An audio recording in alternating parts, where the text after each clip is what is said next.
Good morning, Guardians. This is Mano Destra 777 coming to you from the Thunder Forge, coming to you from the tower this morning. It's a beautiful day in the land of destiny. It's a beautiful day because we have killed Crota a number of times, and today I'd like to offer you a walkthrough, gameplay, tips, tricks, and advice on the best way to be the SwordBearer as a blade dancer on Crota's End hard mode, because it was a particularly difficult challenge for me. So I want to help you get to that point a little bit faster and help you to down Crota with teams that you have. So the first thing I'm going to show you is my loadout.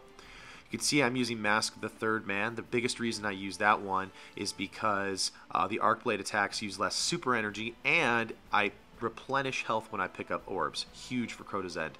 You can see there the raid armor that I have. You can see I have a pretty balanced layout of discipline, intellect, and strength. It's very much where I like it to have it. I like to have a very, very high intellect and discipline. I think most people do. But the biggest things to talk about is the guns that I'm using. First of all, I was lucky enough to pick up Red Death. It was my first exotic weapon. But the biggest thing for Crota's End hard mode is that each kill heals you and speeds up reloads. Why is healing you such a big deal? Well, because many of you know that when you do Crota's End in the presence of Crota, you do not gain health generation. Next up, and actually very important, is Murmur. Now, some people think that this is a garbage gun, but I don't believe so, and here's the reason why. I use it for the lightweight perk, especially when I'm running with the sword. Sometimes I switch to Murmur, sometimes I don't have time, but having that lightweight does affect what you do with the sword and how fast and agile you can be. For example, another weapon that might have something like this is Icebreaker or the MIDI multi-tool. So whatever you can have on that gives you a higher agility boost is going to be huge. Next up, you can see my rocket launchers. I have Hunger of Crota on, even though some people would say, why aren't you using a Gallarhorn? Well, truthfully, honestly, you don't need to use a Gallarhorn because you are the blade dancer. You are the person who's going to take down Crota.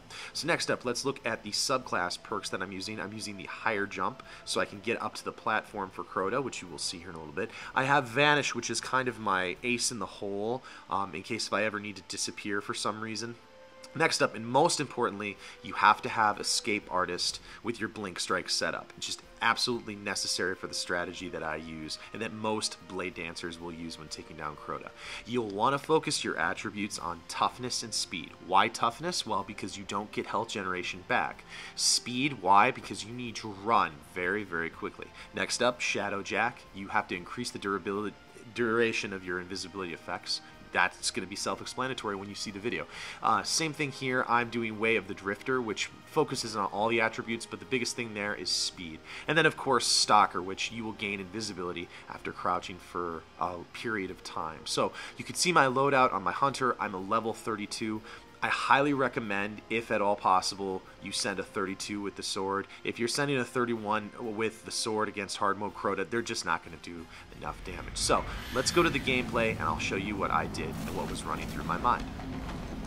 Okay, so we're here in the Crystal Room. There's a number of different strategies and ways to tackle this room right here, but I'm going to let you figure out some different ways to do that. There's a lot of videos about how to clear these ads, because I'm going to talk about SwordBearer techniques and tips. On hard mode, what is your priority? Just like other MMORPGs, knowing your role is critical. Your role, number one, stay alive because your teammates are relying on you. Number two, your role is to make sure that you communicate clearly to your teammates when to hit him with rockets so you can jump up and get clean swipes on Crota or smashes, okay? The last thing you got to do is make sure that as on hard mode, Crota does not enrage early. That is huge and probably the most important thing you can do. I've had a couple of times where he's enraged and I've had the sword disappear on me before. Understanding the timing and the life bar of Crota is huge. Okay, so what we're doing right here, you can see with my Red Death, I am clearing ads left and right. I use it to kill some acolytes so I can get some health. I'm not going to take down these Hallowed Knights, however, because my teammates are going to use their supers on them and spawn more orbs. So, before we run out and start to tackle him with our strategy, I'm going to talk about some of the other strategies that are out there. The first one that's out there is the super unlimited orb strategy, where you basically go up to the platform where Crota is and put a whole bunch of orbs. That's fine. It works great. it's just a little bit inconsistent with supers, and also it takes a lot of time to build up all those supers. It's better just to possibly just get it done right with a good technique. Another strategy that people do is they do what's called the horseshoe method, where they go left, right. It's what the 2-man hard mode Crota kill was, and I'll put the link to that in my YouTube video so you can kind of see what that's like. And then some people tackle it just like normal. What we're doing is the window strategy with a couple of modifications, or the center strat, some people call it that way. And I'll talk about those modifications here in a second, but let's talk about the basic outline of this strat. I'm the SwordBearer, so right here as a blade dancer I have the ability to go invisible. I'm going to use that invisibility to my advantage, because you can see there's cursed thralls over there. They're going to want to take me out. Being invisible is a huge advantage when you're taking them on. As soon as I get to one of these rocks here, I tell my teammates to DPS Crota and start to take him down. I go a little bit early, but it's okay. Now, some people are watching this and saying, why aren't you slashing right now, Mano? Well, or why aren't you smashing? And I tell them that because if you use the 2 slash and then uppercut combo, you can actually get more DPS on Crota. Now, if you're not comfortable with that, totally stay with the smash method. But you'll see here in a second, I missed 2 swipes just because I was dying and I felt like he was going to stand up a little bit early. You'll see that he actually is down just as much as he would be if I was hitting with right trigger. And I actually did not want to chance it because I was working with the pickup group from Destiny LFG. I was playing conservative because I didn't want to waste their time. As a SwordBearer, you got to know your stuff because you can waste a lot of other people's time and frustrate them. So it's super important you know what you're doing. You can see as you look at his life bar, he's down by the S. That's easily enough that 6 smashes would do it. And you can see I was doing it with the sword slash hard uppercut. And what's important with that combo is that you press forward while you do it. If you don't press forward while you do it, you'll get a smash. Good way to practice that and to make sure that you know how to do it is to go to the Fist of Crota mission on the DLC. It's the first mission that you have where you take out Sardon.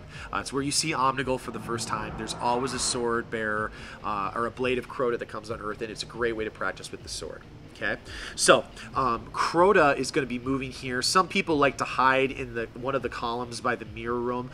I usually am the person that calls out when to go and take down Crota, or when to move to start to take down Crota. You'll notice I went out of the right side. Well, why did I do that? Well, the reason why is because all my other teammates went out of the left side.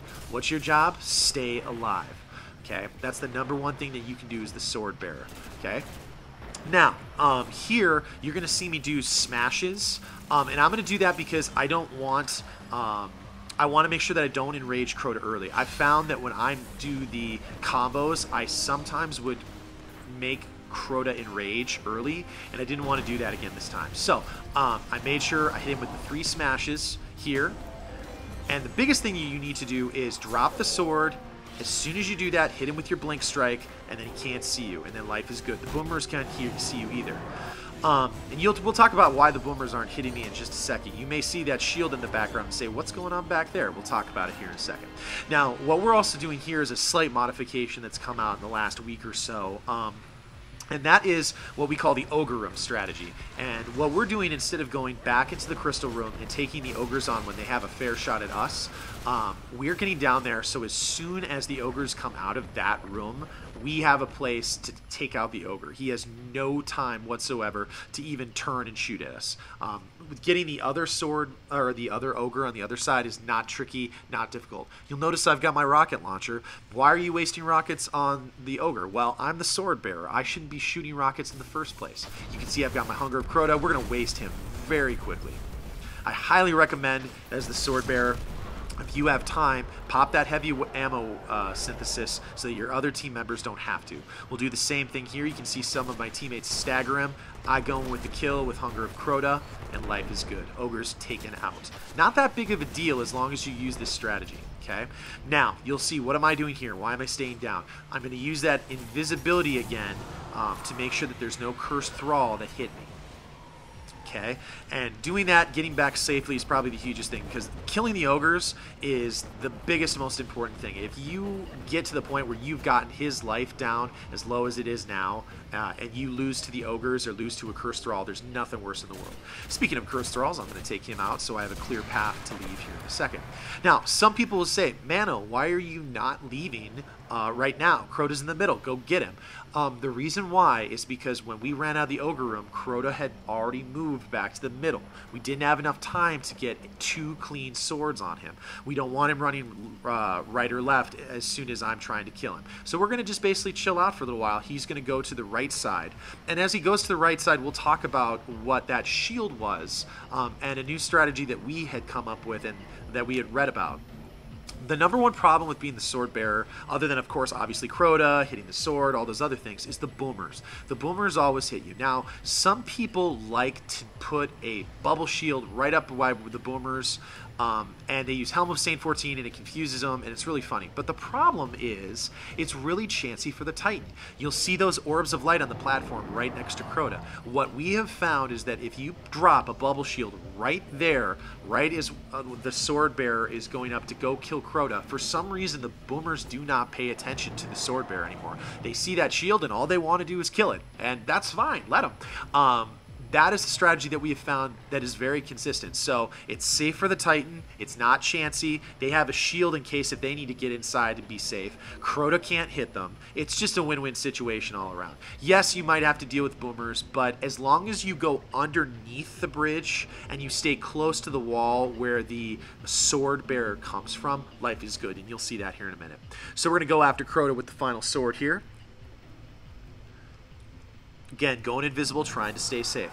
The biggest variable in the way that you kill Crota is definitely the sword bearer when he comes out. You'll see here that the sword bearer just runs all over. As soon as he sees that super attack coming for him, he dodges, and we almost don't get him. If possible, have 2 people with sniper rifles to take him out, because now you can see more people are using sniper rifles and a homing rocket.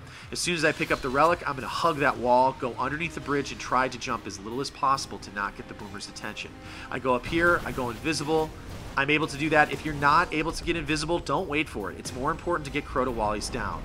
He enrages here. Why don't I drop it and use the blink strike? Because I don't want him glitching. When he stands up, he's able to hit me. If the sword is there, I'm not going to necessarily be able to pick it up. I don't like to rely on glitches or anything else like that. And so we kill Crota, and life is good. And what do I get out of it? I get a helmet that I already had and radiant energy. But it felt really good to do this strategy. I feel like it's the most safe. It's the least chancy of all the techniques as a blade dancer. Can you do this with a Titan? Can you do this with a Warlock? Absolutely. This method can totally work for those. You just won't get that extra strike when you are not a hunter from being invisible. So just something to think about. I really like this strategy. I think it's one of the best ways you can tackle Crota, and the best with the Blade Dancer loadout. A final thought, Guardians. There are going to be raid teams. There are going to be people who are going to tell you how to be the sword bearer. They're going to say you have to use this method. It's the only one that works. At the end of the day, the only method that works is the one that works for you. Go to the Fist of Crota mission. You can see that I'm on it on my screen right now. Go get practice with your sword. Go practice the smashes. Go practice the slashes. Go practice the supers. Get better at using the sword so that the next time you tackle Crota, you can take him down consistently with a raid team that knows what they're doing. Okay, I really hope that this video helped you to learn a little bit more about being the sword bearer, helped you to get through some struggles that you might be having. If you like something that you saw in this video, hit that subscribe button. It helps me out a ton. Also, I'm going to include some Reddit videos and some YouTube videos in the description, so some things that I found to be useful as I was learning to be the sword bearers. So, until next time, Guardians, this is ManoDestra777 coming to you from the Thunder Forge, and I'll see you next time in the universe of Destiny.